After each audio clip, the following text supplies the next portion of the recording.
បាទជំរាបសួរបាទបងប្អូនទាំងអស់គ្នាបាទនេះគឺជាទស្សនវិជ្ជានៅទីក្រុងបាងកកនៅថ្ងៃរសៀលម៉ោងប្រហែលជា2ថ្ងៃទី2ខែមិថុនាឆ្នាំ2025បាទនេះខ្ញុំថតពីលើអគារជាន់ទី9បាទនៅរសៀលថ្ងៃនេះមេឃសតុំហើយមានរលឹមមកផង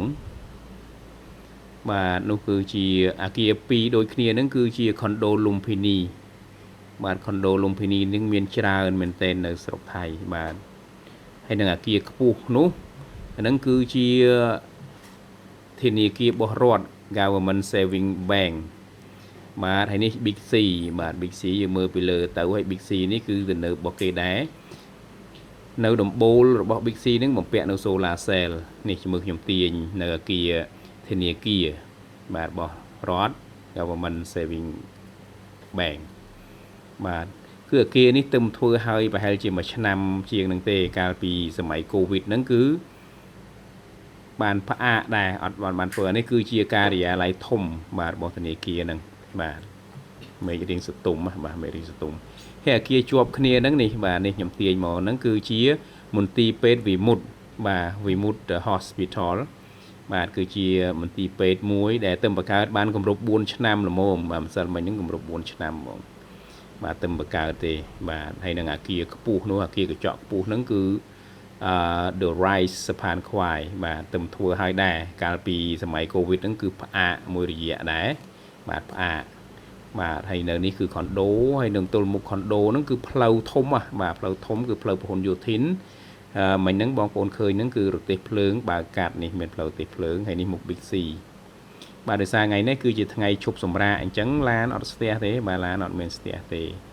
បាទហើយនោះមួយទៀតនោះក៏លំភានីដែរនោះខាងនោះ condo ខាងនោះបាទអានេះ Big C មើលដំបូល Big C បំពាក់ទៅដោយ solar cell គឺកាត់បន្ថយនៅការប្រើប្រាស់ភ្លើងបាទគិសនីបាទនេះមន្ទីរពេទ្យវិមុតបាទមន្ទីរពេទ្យវិមុត condo ច្រើនមែនទែននៅម្ដុំនេះបាទដោយសារវាគៀកនឹងផ្លូវរទេះភ្លើងផងស្ថានីយ៍រទេះភ្លើងសភានខ្វាយបាទមុខនោះក៏ condo ដែរបាទ condo ច្រើនបាទវីដេអូនេះខ្ញុំ record ឬក៏ថតដើម្បីដាក់បញ្ចូលនៅក្នុង YouTube បាទគឺជាការហ្វឹកហាត់លើកទី1បាទគឺធ្វើវីដេអូដើម្បីបញ្ចូលសំឡេងអានេះគឺជាការសាកល្បងលើកទី1ដើម្បីឈានទៅរកផ្លូវបន្តទៀតហើយខ្ញុំនឹងធ្វើវីដេអូបន្តទៀតនិយាយអំពីចំណុចមួយអត់ទាន់ដឹងថានិយាយអំពីចំណុចអីទេអាចនិយាយតាក់ទងជាមួយនឹងឧទាហរណ៍ថាព្រឹត្តិការណ៍ផ្សេងឬក៏តាក់ទងជាមួយនឹងគំនិតច្បល់ឬក៏បញ្ហាសង្គមមួយចំនួនបាទអាហ្នឹងខ្ញុំគ្រាន់តែធ្វើលើកទី1បាទលើកទី1ឧស្សាហ៍មានបញ្ហាក្នុងការកាត់តបាទនេះភ្លៀងចាប់ផ្ដើមធ្លាក់ហើយនេះវីដេអូទី2មិញហ្នឹងវីដេអូទី1ហ្នឹងអត់ទាន់ភ្លៀងទេ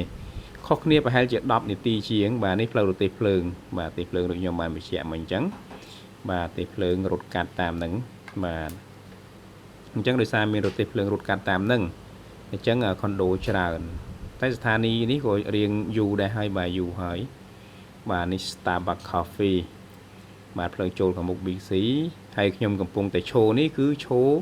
នៅលើមន្ទីរពេទ្យពយ៉ាថៃពហុនយោធិនដែលកាលពីដើមហ្នឹងឈ្មោះថាមន្ទីរពេទ្យប៉ៅឡូពហុនយោធិន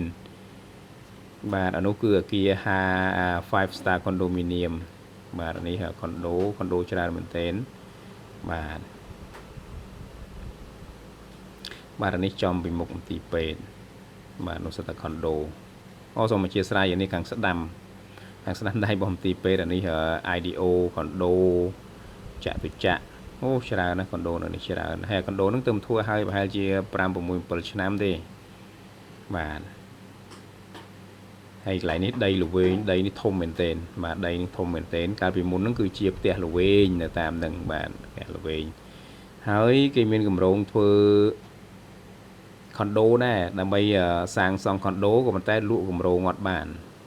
តែចឹងទៅដីហ្នឹងក៏ទុកចោលទៅនោះក៏ condo ដែរច្រើនមែនទែនទៅធ្វើឲ្យប្រហែលឆ្នាំហ្នឹងទេអត់ទាន់បានដល់10ឆ្នាំទេកាលខ្ញុំនៅនេះដំបូងអត់ទាន់មានទេ condo ហ្នឹងបាទឥឡូវនេះ condo ហ្នឹងធ្វើច្រើនមែនទែនបាទច្រើនរយបន្ទប់ណាស់បាទសិតតែ condo តែ តែខុនដូមានចំណុចមានបញ្ហាត្រង់ថានៅពេលដែលរំជួយផែនដីដូចជាការរំជួយផែនដីកាលពីថ្ងៃទី28 ខែ 3 ឆ្នាំ 2025 ហ្នឹងក៏មានបញ្ហាដែរ